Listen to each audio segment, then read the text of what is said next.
좋습니다. 자, 그러면은 저희가 일단 맥컬러 버튼 이야기 마무리했고, 자, 그러면 저희가 10개 팀 지난 한 주의 상황들 좀 스피드하게 한번 진행을 해보도록 하겠습니다. 자, 첫 번째 전주 KCC.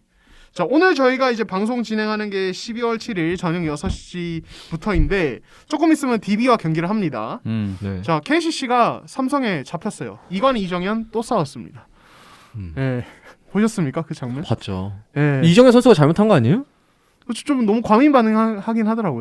팔 감았더만 일부러. 예. 이로써 드러났다. 삼성은 네. KCC 천적이다.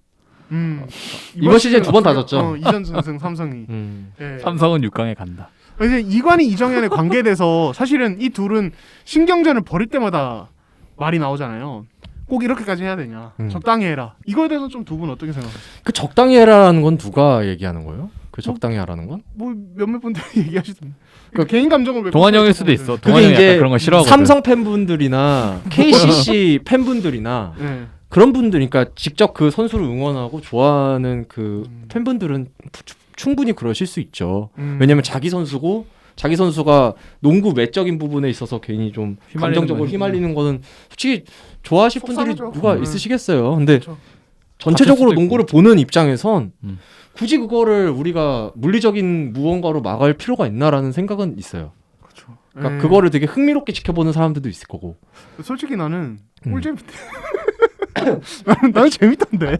주먹 다짐까지만 안 간다면 네, 그 정도의 서로, 신경전은 나쁘지 않다고 봐. 서로 안 다치면 돼. 그때 안 그 다치면. 챔피언전 때처럼 아예 그냥 이렇게 밀어가지고 그런 거 퇴장만 안 당하면 맞아. 그런 거 없이 지금 이날도 보면은 테크니컬에서 끝났잖아요. 테크니컬은 원래 그러니까 두 선수 간에 그 농구 외적인 걸로 신체적 적이 없을 때 테크니컬이 나오잖아요. 그러니까 딱 그 정도 수준. 테크니컬 받고 나서 그 이후가 저는 더 약간 대단하다고 느꼈던 게 둘 다 그냥 경기에만 오로지 몰입해서 이렇게 신경전을 했으니까 내가 일단 여기서 무조건 이겨야 내가 진짜 진정한 승자다라는 그런 약간 경쟁심 보이듯이 둘 선수 다 너무 잘했잖아요. 그렇죠. 그러니까 그게 그렇게 가면은 정말 긍정적인 그거지. 아니 KBL에 최근 몇 년 이런 라이벌리가 어디 있어요, 진짜. 문태영 양이종 그렇죠. 아 정도? 근데 그것도 별로 부각이 안 됐잖아요. 문태영 양이 정도. 거기도 약간 되게 서로 약간 신경질만 부리다 끝나긴 했는데 네. 사실 둘이 막 그냥 쇼다운이 비슷하게 그러니까. 너 한 번 나면 공격 주고받으시 그렇게 한 적은 없잖아요.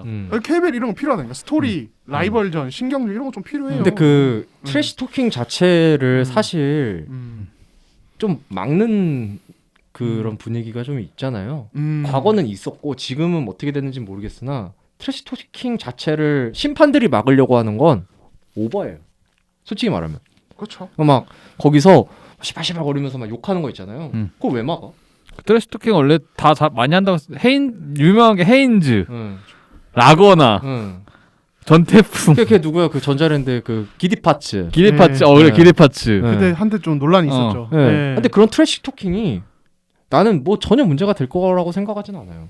그게 오히려 그걸로 인해서 감정적으로 휘말려서 주먹 다짐을 하면 문제가 되겠지만 그것 때문에 더 열이 받아서 내가 이 사람을 이기겠다라고 만드는 그 경쟁심을 약간 좀 끌어올리는 그런 효과가 될 수 있다고 보거든요. 그러니까 농구를 이기겠다라고 연결만 되면 아무 문제가 없는 것 같고. 그러면서 자기 한계를 깨는 거 아닐까? 그래. 그렇죠. 예. 트래시 토킹 막을 시간에 심판이 잘 보러 판정 하나 더 잡았으면 좋겠어. 그러니까 너무 뭔가 클린 코트를 만들고 싶어하는 그런 욕심이 있는. 클린 농구. 아니 프로 스포츠는요. 클린 코트는 네. 정반대의 의미 아니에요? 그렇죠. 프로 스포츠는 전쟁이에요. 그럼요. 네. 예. 아니 그러니까 실제로 이번 시즌 한 얘가 우리 아니 프로 스포츠 전쟁이야. 총칼만 없을 뿐이지. 그렇죠. 전쟁의 전쟁. 아니, 내가 아니면 얘 죽는 거예요. 그러니까 서로 죽이려고 하는 우리 거 셜록 아니에요? 얘기하려고 예, 제가 하나 예를 또 들겠습니다. 네. 션농이 네. 이제 한국에 왔잖아요. 근데 호주에서는 몸싸움도 엄청 거칠고 트래시 토킹도 많이 하는데 이거에 대해 또 좀 감정적인 스타일이기도 하고 근데 이거에 대해서 이재학 감독이 KBL에서는 그런 거 휘슬 불고 경고 주니까 자제해라 이렇게 해서 되게 처음에 힘들었대요. 션농이 그랬대요. 그러니까 진짜 얼마나 전 힘들었겠어. 세계에서 다 하는 걸 한국만 막으려고 하니까 더 문제가 되는 거 아닐까요? 물론 한국만 막는다고 보진 않지만 그러니까 되게 신사적인 스포츠로 아는 나라가 있겠죠. 근데 그건 잘못된 거 아닌가? 심판들이 그걸 조장할 필요는 없지만 그렇죠. 막을 필요는 또 없다 이거지. 농구는 신사 그냥 스포츠가 아니에요. 놔두는 거지. 그렇죠. 그냥 팔 신체 접촉만 불고 예 그런 거 딱 깨끗하게 하면 되는데. 살과 살이 맞대는 스포츠인데 어떻게 신사적일 수가 있어? 그럼요. 말이 예. 안 돼요. 그럼 골프 치라 그래요. 그렇죠. 예. 예. 아무튼 그래서 뭐 그럼 두 분 다 그러면 이정현, 이관희의 그런 아우, 거에 너무 대해서는 좋아. 별로 부정적으로 보시진 않는군요. 전 너무 근데 오히려 스토리가 나왔잖아. 이관희 어. 선수가 그 신경전 이후에 예. 굉장히 좋은 모습을 보여주면서 삼성이 승리를 했잖아요. 그렇죠. 전 예. 그러니까 오히려 스토리가 만들어지는 거죠. 그리고 이후 인터뷰에서 뭐 울산까지 뛰어갈 생각이었다 이런 얘기하고. 예. 열정적이야. 그 저번에는 이관희 선수 그랬잖아요. 전주에서 전주에서 약속이 있다. 인터뷰 재밌게. 그리고 뭐 그게 지금 이제 승자만 할 수 있는 인터뷰야. 어쩌면 굉장히 예. 귀한 존재예요. 그렇죠. 그런 거 누가 해요? 진짜 그런 네. 인터뷰. 예. 진짜 재밌게 잘하더라고요. 그리고 그 얘기도 하던데. 근데 이번 삼성이 이번 시즌부터 협찬 메이커가 언더아머로 바뀌었잖아요. 네. 뜬금없이 갑자기 마지막 3점 커리 같지 않았냐고. 내가 언더아머 커리 새거 신고 왔는데 커리 같지 않았냐고. 철저히. 아니 나 요새 너무 인터뷰 웃겨요. 너무 웃긴 거 같아. 예. 저번에 그때 휴식기 전에 마지막 경기 승리했을 때도 그랬거든요. 아 휴식기 때 뭘 좀 보완할 거냐 그랬더니 아 오늘 내가 너무 오픈 찬스에 레이업을 놓쳤다. 그거 내가 봤을 때 현수도 놓쳤으니까 우리 같이 그 놓친 애들끼리 모여서 그런 거나 연습해야 된다. 그런 것도 못 넣으면 선수가 아니다. 막 이런 식으로 얘기를 하더라고. 옆에 힉스는 없었는데 오늘 힉스 보니까 있었어요. 힉스 있었나? 힉스도 놓친 것 같다. 힉스도 같이 해야 된다 이러더라고. 나 그거 보면서 빵 터졌어 진짜. 힉스도 터지던데. 예. 그러니까 인터뷰를 그렇게 재밌게 하는 것도 재밌게 하는 거고 그런 어떤 라이벌리 예? 그런 거 만들어주면 진짜 좋은 것 같아요. 뭐 일부러 만들 필요는 없지만 어느 정도의 재미를 위한 그러니까 감정이 격해지지 않는 선에서의 라이벌리 구도의 형성은 굉장히 좋은 편이라고 봐요. 예, 좋습니다. 자, 그리고 고양 오리온. 아, 대박입니다. 지금 4연승 2위까지 올라왔습니다. 아니, 이대성, 이승현 MVP 후보들 아닙니까? 지금 너무 그렇죠. 잘하는데. 그 두 선수는 그렇죠. 지금 네, 상태로 보면 진짜 네. 네. 그리고 지금 오리온이 또 화제에 있는 게 또 트리플 포스트. 트라이앵글 오펜스. 예. 이 얘기도 많이 나오는데 좀 두 분은 어떻게 보세요? 지금 요즘 오리온의 모습. 사실 그러니까 그 이종현 선수가 오리온에 합류하고 나서 4경기를 했지 않습니까? 제가 그 중에 3경기를 현장 가서 봤어요. 예. 처음에 트리플 포스트를 제 두 눈으로 본 게 처음 딱 그 삼성과의 경기에서 처음 봤고 너무 신기해서 그 뒤로도 휴식기 이후에도 지금 계속 오리온 경기를 일부러 따라다니면서 봤는데 저는 사실 약간 그것 때문에 요새 좀 현타가 좀 오거든요. 그러니까 이 농구가 사실 모르겠어요. 저는 사실 트리플 포스트가 맞는 건지는 잘 모르겠어요. 그러니까 내가 공부하고 내가 알던 전술을 공부하던 농구에서는 그 트리플 포스트는 약점이 너무 뚜렷해서 그걸 다 공략을 해야만 하는 그런 전술이거든. 근데 공략이 안 되더라고 쉽게 이게. 그래서 나는 내가 여태까지 현대농구의 그 상황에서 이 전술은 이렇게 공략해야 한다는 그 매뉴얼이 내가 공부를 잘못한 건지 아니면은 내가 모르는 뭔가가 있는 건지 그거에서 약간 요새 현타가 오더라고. 그래서 근데 어쨌든 이기니까 이게 만약에 그러니까 무너지거나 뭐 그랬으면 모르겠는데 이게 어쨌든 그걸로 빌미로 해서 그 주도권이 넘어가면서 이겨버리니까 사실 이해는 안 가지만 이기니까 뭐 별 수 없지 약간 이렇게 되는 것 같아요. 근데 또 보면은 SK전에는 트리플 포스트를 단 1초도 쓰질 않고 그냥 SK랑 어떻게 보면 정면 승부를 해서 꽤 부쉈거든. 근데 어쨌든 그 컵대회 때 보여줬던 오리온의 농구 그 농구가 사실은 그 SK전에 나왔단 말이에요. 그러니까 그런 걸 보면은 강을준 감독이 결단력이 알고 보면 지략가다. 알고 보면 아니 왜냐면 사실 이미지가 그런 느낌은 아니죠. 냉정하게 사실 있죠. 강을준 네. 감독이 그렇게 전술적으로 막 뛰어나다라는 평가가 그렇게 많지는 않잖아요, 사실. 그러니까 멘탈 케어, 매니지먼트에서는 굉장히 1등. 그런 거 그 선수적 화합시키고 융합시키고 그런 거에서는 뭐 탑이지만 사실 전술적인 부분이 상대적으로 주목은 못 받았잖아요. 근데 그걸 보면서 이 남자는 이 감독님은 이런 결단력이 있는 사람이었구나. 유비가 아니고 조조였다. 좋습니다. 민종이 좀 어떻게 보셨어요? 오리온. 저도 뭐 경기를 직접 보진 못했고 이제 영상으로 지켜봤는데 예.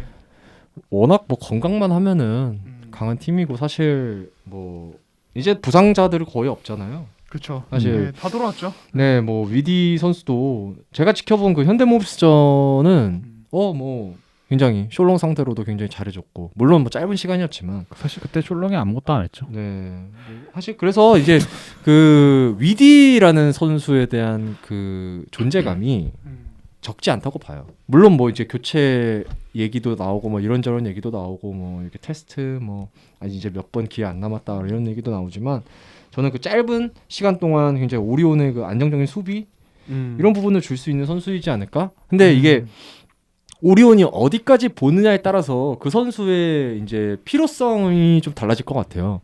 예를 들어서 이제 정규 리그를 제외한 만약 플레이오프나 이런 단기전에선 여러 번 만나잖아요. 그렇죠. 그러니 해서 약점 노출이라는 게 굉장히 이루어져요. 그렇죠. 예전에 17, 18 시즌 때 버튼 선수를 최원혁 선수가 막았던 적이 있지 않습니까? 챔프전에서. 때. 이게 네. 막았던 게 아니고 버튼이 볼을 몰고 오는 그 하프라인 중간부터 압박을 주면서 공격 시간을 굉장히 제한했던 그게 굉장히 주요했기 때문에 DB가 2연승 후에 4연패를 한 거잖아요. 물론 뭐 그게 전부는 아니었지만 그게 굉장히 주요했던 전략이었거든요. 저는 그런 것처럼 오리온이 더 큰 뭐 대권을 노리거나 뭐 이런 부분에 있어서는 전혀 충분히 가능성 있는 멤버들을 갖췄고 전력을 갖췄고 근데 만약에 그럴 거면 그 부분까지 생각을 했을 때 이제 위디가 과연 그때까지 버틸 수 있을까에 대한 좀 의문점은 들어요. 지금은 잘할 수 있어. 정규리그니까. 여러 팀들을 여러 번 만나고 다양한 시기에 만나니까 가능한데 과연 단기전에서도 위디가 이렇게까지 좀 노출이 안 되는 거에 대한 좀 그 보완이 될까라는 좀 의문점이 좀 있더라고요. 그거죠. 네. 우승을 시킬 수 있는 용병인가 아닌가. 그렇죠. 그래서 이제 뭐 위디가 좋은 선수인 건 저도 부정하지 않을게요. 근데 지금 노출이 되는 시간이 너무 적어. 그래서 상대가 만약에 그거를 분석하고 나왔을 때 그러면은 단기전에서 과연 지금의 효과가 나타날까라는 좀 그렇죠. 의문점이 있는 거죠. 그렇죠. 사실 뭐 트리플 포스터가 아니면 지금 위디를 데리고 있는 의미는 그렇게 네. 크진 않은 그런 생각도 들고 만약에 이종현 선수가 지금 굉장히 잘해주고 있는데 더 잘해줄 수 있지만 만약에 좀 이제 컨디션 차원 그리고 체력적인 문제, 부상 문제 여러 가지가 겹쳐서 이게 좀 다운이 됐을 때 어떻게 되냐 이거죠. 만약에 이게 활용이 가능하냐 이거죠. 난 네. 그러니까 이종현의 다운인데 저는 이승현이 만약에 그러니까 이승현이 사실 지금 페이스를 54경기 내내 보여주기는 쉽지 않을 거 아니에요. 분명히 한 번쯤 고비가 찾아오는데 그때 과연 그 골밑에서 위디가 있었을 때 위디 이종현으로 이승현이 그 약간 컨디션 난조에 빠졌을 때 그거를 메울 수 있느냐. 그게 관건일 것 같거든요. 근데 그걸 생각하면 사실 위디를 믿기는 쉽지 않을 것 같아. 제 생각. 근데 사실 SK전에 어쨌든 좀 해법 아닌 해법을 찾아가는 것 같아요. 어쨌든 왜냐면 이날 그 원래는 트리플 포스트를 하면서 뭐 위디, 이종현, 이승현 혹은 뭐 로슨, 이종현, 이승현 이렇게 셋이서 나갔다면 이날 거의 이승현의 백업처럼 이종현을 썼었거든요. 형도 동환 형도 봤지만, 그러니까 그러면서 뭐 로슨 이종현, 로슨 이승현, 뭐 위디 이승현 이런 식으로 조합을 하니까 조금 약간 그 컵대회 때 색깔이 좀 나더라고. 그러니까 로슨과 이종현이 뛸 때 어쨌든 이종현도 그 슈팅이 있기 때문에 어느 정도 스페이싱이 가능하니까 그 농구가 조금 나오더라고. 그러니까 만약에 그렇게 해서 끌고 갈 거면 전 사실 위디가 뭐 끌고 가도 상관은 없다고 보는데, 그러니까 이승현의 어쨌든 그 부분이 어쨌든 이승현이 만약에 빠졌을 때 벤치로 나갔을 때 대안이 될 수 있다면, 근데 다만 그 라인업이 뭐 SK전은 워낙 잘 풀려서 솔직히 이대성이 그날은 이대성이 그냥 SK 앞선 수비 다 깨 부쉈다고 해도 과언이 아니거든. 이대성에서부터 시작된 수비 균열이 너무 컸기 때문에 그날은 다 잘 풀렸지만 만약에 그게 안 됐을 때 과연 이게 대안이 될 수 있을 것인가? 그러면 대안이 된다면 그 조합이 몇 분이나 가동이 될 수 있을 것인가? 뭐 그 부분에 대해서는 사실 고민이 좀 있을 것 같아요. 그런 걸 생각하면 사실 위딜은 그렇게 많이 믿음을 주기는 쉽지 않다 보이거든요. 근데 바꾸기 쉽지 않아요. 지금 잘 되고 있어서 이랬다가 또 바꿨는데 잘 안 되면 안 되거든. 그렇죠. 명분이 네. 없잖아요. 그렇죠. 또 지금 뭐 되게 외국 선수 바꾸기 어려운 환경이기도 하고 여러 가지 딜레마가 있는데 아무튼 뭐 저는 일단은 오리온이 근데 저는 트리플 포스트를 뭐 장기적으로 뭐 중요한 메인 플랜으로 가져갈 것 같지는 않아요. 저도 그냥 상황에 따라서 쓰는 옵션 정도로 가져갈 거라고 저는 예상을 하고 있고 정말? 정말? 저는 아니야. 저는 그렇게 보는데 많이 쓴다 그랬는데. 아 근데 그러니까 빈도가 이제 높아질 수 있다는 거지. 이거를 무슨 길게 막 왜냐면은 모비스점만 봐도 엉망이에요. 트리플보스 쓸 때. 그러니까 내가 그래서 예. 현타가 왔다니까. 예. 완성도가 떨어지는데 그게 통해. 근데 그게 뭐냐면 모비스가 그날 4쿼터 때 약간 독특한 약간 맨투맨 또 아니고 지역방어도 약간 독특한 변형 지역방어를 썼는데 그걸 어떻게 오리온이 트리플 포스트로 깼냐면 이승현이 워낙 그런 이제 힘도 좋고 밀고 들어가는 게 좋으니까 그 이제 그 지역방어 꼭지점에서 서명진을 이승현이 좀 노골적으로 잘 공략하더라고요. 그렇게 해서 들어가던데 그러니까 그런 식으로 좀 활용하는 그러니까 그런 이제 약간의 한 번씩 이렇게 소금 뿌리는 이런 식으로 쓰지 않을까. 왜냐면 SK전에 아예 안 쓴 것만 봐도 강우철 감독이 이거를 메인 플랜으로 안 한다는 건 저는 알 것 같아요. 그리고 강우철 감독 워낙 이게 이 속임수가 약간, 많아. 네, 속임수가 워낙 많기 때문에 맞아요. 예. 말을 너무 잘하셔서 예 맞아요. 속임수가 너무 많아. 시즌 초반까지만 해도 아예 말씀을 안 해주시려고 했다면 지금은 살짝 돌려서 말씀을 해주세요. 그렇죠. 그리고 네. 페이크도 네. 이제 섞으시고 네. 그래서 아무튼 그렇게 보고 일단 재미있을 것 같습니다. 저는 지금 페이스면 진짜 이대성이나 이승현 중에 무조건 MVP가 나와야 된다. 무조건이죠. 예, 진짜 이런 생각이 들고 오히려 둘 다 너무 잘해서 서로 표를 깎는 상황이 벌어지지 않을까. 그럴 수도 있죠. 진짜 이런 생각이 들 정도입니다. 네. 자, 오리온 상승세고 반면 자 SK 자 오리온과 지금 공동 2위인데 SK는 뭐 사실 시즌 전에 어떤 기대치나 이런 거에 비하면 별로예요. 별로예요. 제가 그랬잖아요. 네. 주목받을 때 오히려 SK는 성적이 생각보다 안 나오는 때가 많아요. 강팀 같지 않습니다. 강팀 같지 않다. 네. 어떤 면에서? 일단은 결과가 사실 안정적이지 않잖아요. 그렇죠. 그리고 결과를 떠나서 질 때도 있고 이길 때도 있어. 근데 경기력이 안정치가 않아요. 맞아요. 그 이유 중에 하나는 외국 선수들이 굉장히 들쭉날쭉하다.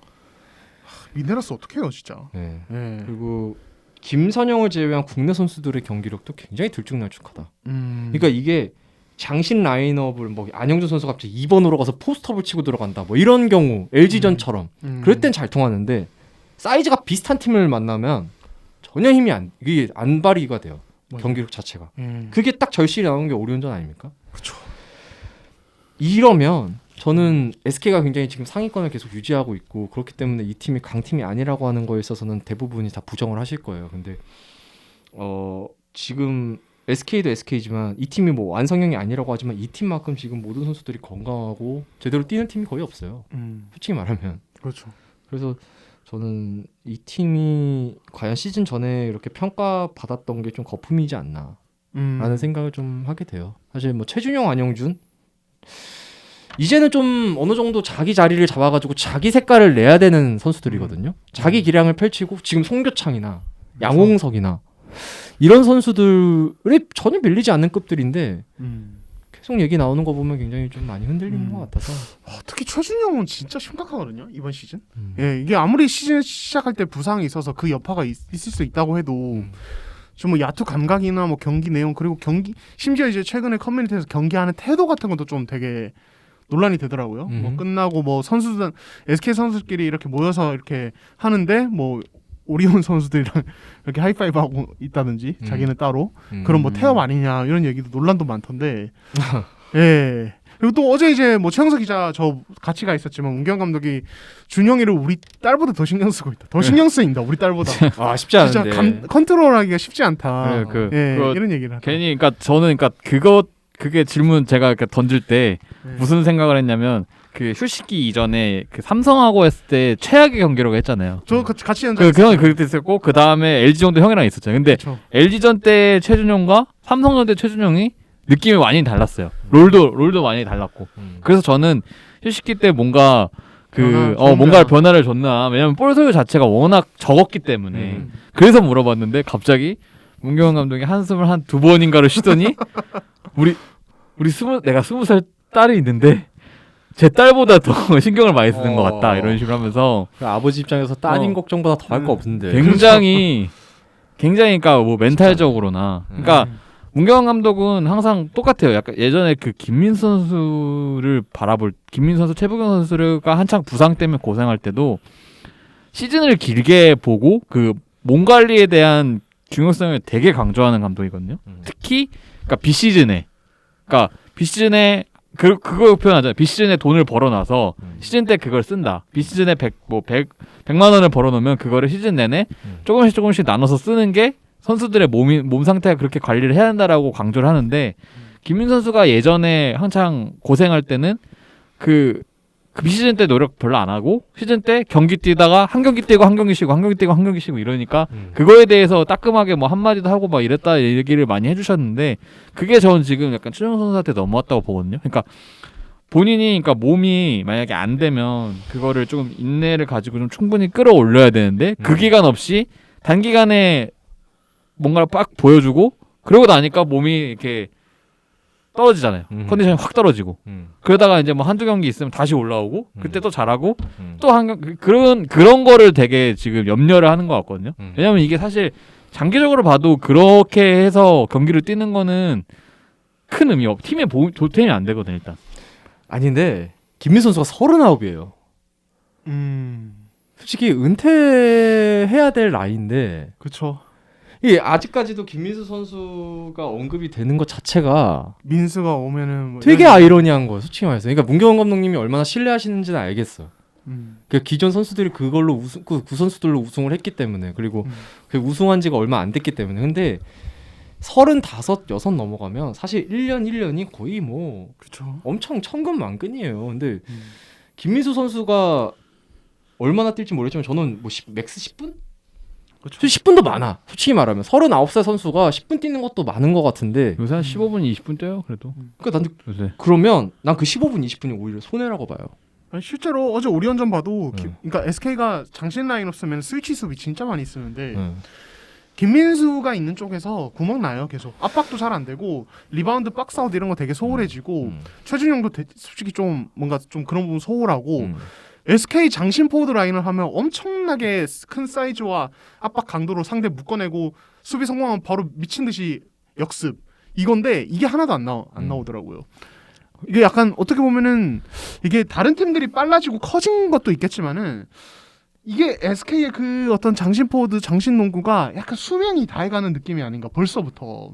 약간 좀 익숙해진 느낌도 있죠. 다들 익힌 느낌. 왜냐면은 그 라인업에 나가서 스트레이트 드롭존을 썼을 때 무조건 이 팀은 리바운드 잡은 다음에 속공. 그렇죠. 양 날개가 쫙 달려가고 뭐 김선영이 같이 띄워주고 뭐 이런 식으로 해서 속공을 나가는 게 정형화돼 있잖아요. 그러니까 각 팀들도 그렇게 라인업을 짜면 대비를 하는 것 같아. 사실 어제도 그 라인업으로 들고 나왔는데 그 속공이 거의 안 나왔다고 보이고 저는 그쵸, 봤거든요. 그쵸, 맞아요. 그러면 세트를 해. 근데 SK는 문경원 감독도 말을 하지만 세트오페스 상에서는 그렇게 강한 팀이 아니에요. 5대5 농구는 우리가 5대5 농구보다 5대4 농구를 해야 된다라고 말하는 게 문경원 감독이기 때문에 그리고 5대5 상황에서 옵션이 많이 없어요.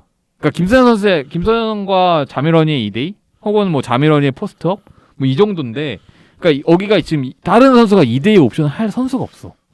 그래서 저는 사실 안영준 선수를 2대2 그 옵션을 원래 갖춘다고 얘기를 꾸준히 했었기 때문에 저는 그게 올 시즌에 좀 시도가 되지 않을까라고 생각을 했는데 그 시즌 시작하고 제가 문경 감독 따로 물어보니까 그 부분에 대해서는 사실 올해도 메인 주로 쓸 생각이 없다라고 이렇게 딱 단정 짓더라고요. 그러니까 나중에 갖춰지면 좋겠지만 일단은 천천히 뭔가를 멈춰놓고 올라가고 뭐 이런 거 있잖아요. 2대2 전에 그러니까 볼 없을 때 움직임 그런 거를 먼저 해놓고 2대1을 갖춘다. 아직은 때가 아니다라고 못을 박았거든. 그러다 보니까 세트업에서 상황에서는 옵션이 되게 한정적인 거죠. 근데 상대는 무조건 이 팀의 속공을 무조건 막아서니까 세트가 진행될 수밖에 없고. 그러니까 김선영 원희 결국엔 김선영 원희 둘이서 어떻게 할 수밖에 없고. 그렇죠. 어제 뭐 오리온만 해도 어제가 딱 그랬을 것 좀 같아요. SK가 템포 올리려고 하면은 그냥 파울로 적절하게 끊어버리고 그 최준영이 달려가는 길목을 그냥 아예 막아서고 그러니까 거의 뭐 이제 그 위력을 반감시키려고 준비를 많이 해왔더라고요. 김광선 선수가 네. 그런 식으로 해서 네. 계속 잘랐잖아요. 신경전도 계속 하고 신경전 최준영한테 계속 의도적으로 붙이고 의도적으로. 김광선 선수가 또 그런 거 잘하거든요. 예. 그러니까 이거 보면 SK가 좀 간파당하는 느낌도 있다 진짜로 이번 시즌은. 그만큼 더 성장하지 못했다. 음. 첫 번째. 그리고 두 번째는 그 선수들이 너무 다 잘하다 보니까 근데 확실하게 잘하는 게 없어서 SK 농구는 점점 색깔이 옅어지고 있다. 오히려. 네. 그러니까 이제는 뭔가 보여줘야 될 때예요. 이 선수들 상무 가야 돼요. 군대 가야 돼요. 군대 가기 전에가 원래 제일 잘할 때거든요. 군대 가기 전에 그리고 군대 갔다 오고 나서 이때가 제일 잘하는데 최준용, 안용주는 국가대표예요. 국가대표. 이 선수들은 나라에서도 우리나라에서도 손에 꼽히는 포워드들인데 아직까지도 이 정도라면 좀 굉장히 실망스럽죠. 솔직히 말해서. 이름값에 비하면. 좋습니다. 예, 일단 SK 오늘 좀 많이 많이 깠는데 일단은 워낙 또 이제 기대치가 큰 만큼 제가 또 쓴소리를 좀 했고 우승 후보 1순위니까. 예. 자 그리고 KGC 인상공사 자 9승 7패 기록 중이고 7승 7패까지 갔다가 지금 이제 휴식기 이후에 2경기 다 잡아내면서 올라왔습니다. 저희가 뭐 맥컬러 얘기하면서도 좀 언급을 했는데 일단 가장 눈에 띄는 건 역시 양의종 복귀 효과 굉장히 크죠. 입니다. 예. 양의종 선수가 예. 있고 없고의 차이는 음. 단팥빵에 팥이 있고 없고의 차이예요. 나 비유할 줄 알았어. 네, 진짜로. 예. 양의종 선수가 없으면 그냥 네. 빵이에요. 그냥 빵이다. 네, 근데 단팥빵이 돼요. 팥이에요. 예. 모든 팥. 네. 아 양의종이 팥이다. 아니 왜 그러냐면 양의종 선수가 코트 위에서 안 밟는 곳이 없어요. 거의 제가 봤을 때 코트 위에 박지성이에요. 지금 KGC 인삼공사가 싱글 네. 포스트를 쓰고 있잖아요. 오세근 그렇죠. 선수가 안 나오고 있어요. 그렇죠. 물론 네. 뭐 몸이 엄청 안 좋아가지고 안 나오는 건 아닙니다. 뭔가 그 구단 내부에 뭔가 문제가 있는데 그걸 떠나서 차치하고 양의종 선수가 지금 현재 파워포워드, 스몰포워드, 그렇죠. 그 센터 수비까지 다 해요. 지금. 그렇죠. 그냥 빅맨 겸 윙이죠. 거의. 네. 예. 저는 굉장히 사실 그 수비지향적인 선수들에 대한 그 막 이런저런 평가에서 되게 좋게 이렇게 얘기를 하면 사실 좀 이걸 굳이 뭐 그렇게까지 말 생각을 했었거든요. 근데 이번 시즌 양의종 선수를 보면서 이거는 내가 생각해 잘못했었구나. 내가 농구를 진짜 덜 봤구나. 내가 봤을 때 거의 국보예요. 진짜 양의종 선수. 국보급이다. 네. 예. 나이가 몇 살이에요 지금? 그렇죠. 2007 드래프트 선수인데 인상공사에서 제일 잘해요 지금. 그렇죠. 예. 기가 막힙니다. 양의종 나오니까 문성곤이랑 같이 또 이렇게 달려드는 그 수비가 나오니까 이게 위력이 더 무섭더라고. 전자랜드 이대훈 선수 예. 1라운드 때까지만 해도 KBL에서 지금 빅맨들 중에서 탑티어였는데 그렇죠. 완전 지워버렸잖아요. 양의종이 그렇죠. 네. 그리고 LG전에서 예. LG 선수들 가드부터 포워드까지 다 지워졌어요. 그렇죠. 윤원상 블락당하고. 우리 윤호서 선수, 네, 우리 신인 선수의 기로 그냥 확실히 잡아놨죠. 웰컴 투 KBL. 네. 그 해놓고 이제 이렇게 악수해서 네. 이렇게 세워주고. 서열 정리 제대로 네. 했죠. 봤냐? 이게 KBL이다. 네. 예. 그래서 뭐 인상공사 사실 외국 선수 교체 이슈도 있지만 어쨌든 그거 별개로 양의종 돌아오면서 지난 시즌에 그 무서운 뭔가 짐승 떼 같은 그 수비가 뭔가 살아나는 느낌? 네.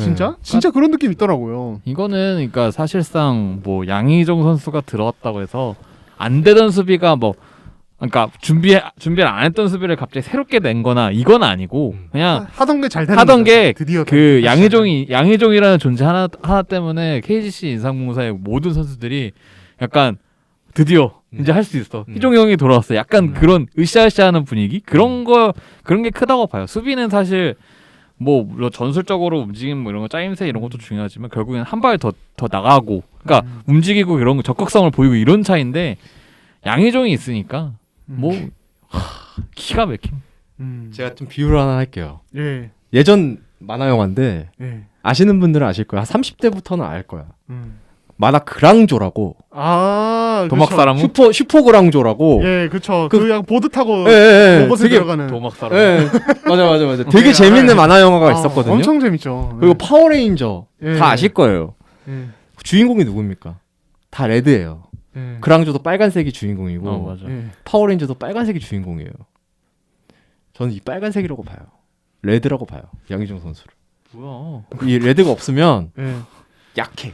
다 다 져 막 적들한테. 결국에는 그 주인공이 이제 하나 악당들한테 에이스. 막 혼나. 근데 갑자기 레드는- 빨간색이 나타나면 다 이겨. 예. 그런 것 같아요. 양의종은 레드다. 레드다. 컬러 중에 네. 레드다. 그래도 인상공사 유니폼 빨간색 아니겠습니까? 그렇죠. 좀 약간 이 비유는 네. 상당히 어거지가 좀 있잖아. 속 시원해. 굉장히 근데- 자기가 말하면서도 수습이 좀 안 되는 걸 느낄 것 같은데. 근데 공격에서도 좋더라고요. 양의종 나오니까 뭐 오세근이랑 슈팅 범위가 달라서 뭐 스페이싱이 잘 되다 뭐 이것도 있지만은 이 선수가 픽앤팝 해주면서 한번 벌려주니까 옆에서 전상현이 이런 선수들이 더 쉽게 좀 뭐랄까 매끄럽게 받아먹는 그림이 나온다고 해야 되나? 전성현 선수가 LG전 끝나고 이제 양의종 예. 선수랑 같이 수훈 선수 인터뷰 들어왔어요. 근데 예. 이제 전성현 선수한테 물어봤죠. 제가 양의종 선수랑 같이 뛰면 뭐가 다르냐 대체. 뭐가 다르길래 이렇게 경기력이 달라지는 거냐. 그러니까 많이 힘들어한다고. 이제 나이가 좀 있어서 많이 힘들어한다. 경기 끝날 때마다. 근데 그래도 더 뛰었으면 좋겠다고. 양희종 선수가 그래서 굉장히 당황하더라고요. 나 좀 쉬어야 되는데 막 이러는데 그런 베테랑이 네. 또. 예. 근데 뭐 그 정도로 굉장히 많은 신뢰를 받고 있는 그런 느낌? 엄청 진짜 음. 선수들 뭐 할 잘 될 때 희종이 형이라고 인터뷰에 그냥 뭘 하든 수비가 잘 된다면은 항상 나오는 게 희종이 형 항상 양희종 선수 또 감독님 얘기까지 했잖아요. 아, 전자랜드전 끝나고 끝나고. 나서 예. 예. 그 정도로 예. 내가 봤을 때 인상공사의 상징이야. 내가 봤을 때. 그쵸. 거의 감독이에요. 내가 봤을 때. 되게 감독이 2명인 것 같아.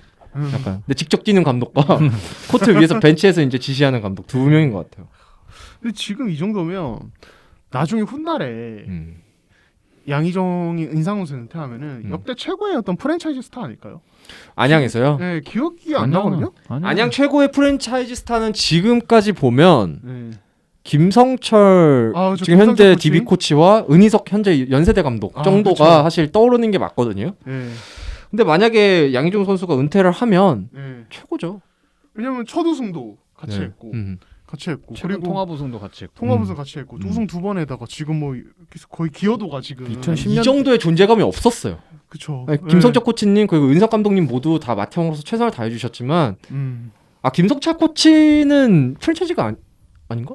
전자랜드에서 한번 떴던 것 같은데? 예, 한번 이제 네. 나중에 이적을 했었어요. 제가 SBS 원클럽 때 뛰다가 네, 예. 그렇죠. 원클럽맨으로 보면 예. 뭐 아마도 최고죠. 멋있네요. 네. 예. SBS에서 그 KGC로 넘어간 이래로 보면은 따라올 자가 없고 그렇죠. 그렇죠. 그렇죠. 예, 아무튼 그렇습니다. 자, 양희종 칭찬 제가 또 해봤고요.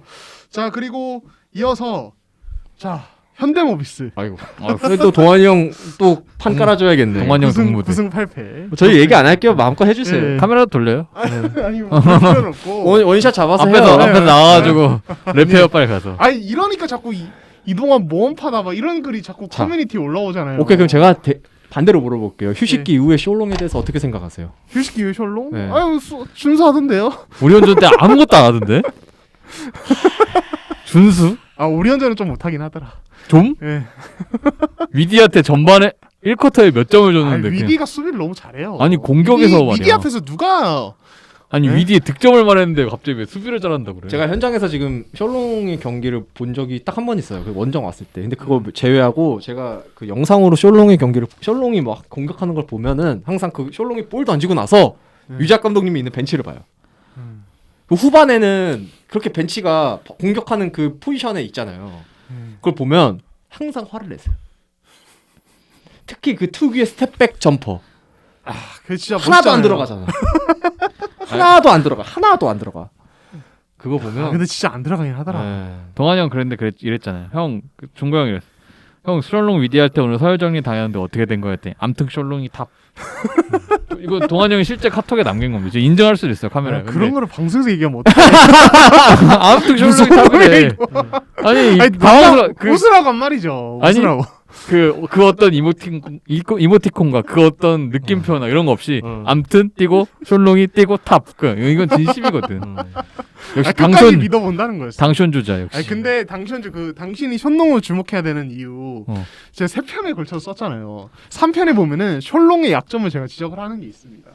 여기서 이제 거기서 지적하는 것이 제가 대표적으로 지적한 것 중에 하나가 호주에서는 2대2로 받아먹는 게 많았고 한국에 오면 1옵션으로서 공격 그게 많아질 텐데 그때는 의문이다. 포스탑에 강하지 않다. 그게 그대로 나오고 있어요. 그러니까 그 말인즉슨 현대모비스는 제대로 된 가드가 없다. 네.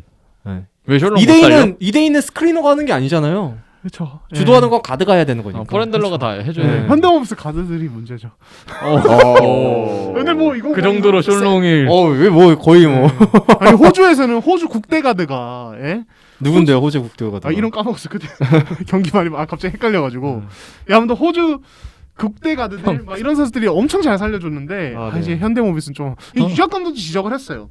좀 조금 더 한 타임이 빠르게 반 타임이 빠르게 패스가 가면은 션농이 득점할 기회가 되게 많은데 이거를 이제 아직 가드들이 어리거나 경험이 없어서 못 살리는 서명진 얘기죠. 그렇죠. 서명진 얘기. 선수. 그러니까 그런 한 타임이 빠른 패스가 아쉽다. 음. 이거 좀 어쩔 수 없다 이렇게 얘기를 하는데 뭐 그런. 이건 현대모비스 팬이야, 셜롱 팬이야. 아니 나 어디의 팬도 아니야.